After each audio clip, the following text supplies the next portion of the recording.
Баршаңызға қайырлы күн. Менің арнама қош келдіңіздер. Қатпарлы қамыр жасайтын боламыз, яғни слоеный тесто. Видеоны соңына дейін қарап, менің арнама тіркеліп кетіңіздер.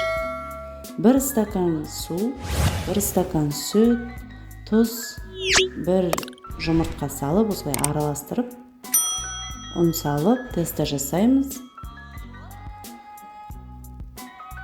20 минутқа тындырып, тестамызды бөліктерге бөлемін.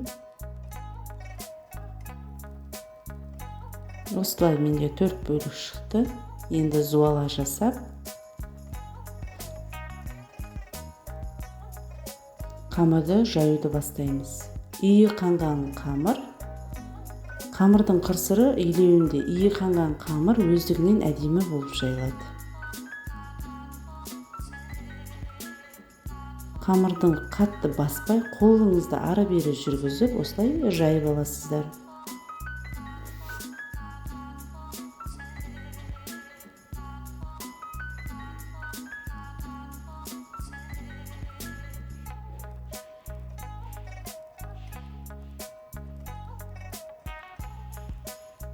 Дайын болды, қамыр осылай жұқа болу керек. Сонда тестамыз әдемі қатпарлы болып шығады. Bir шетке алып қойып, екінші тестаны жайып,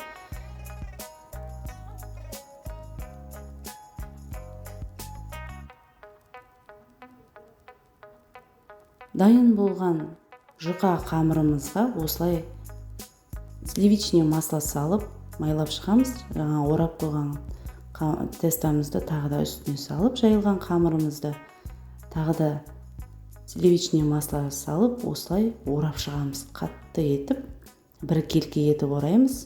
Сонда біздің самсамыз өте қышырлақ әрі дәмді болып шығады. Жасап көріңіздер, ас болсын.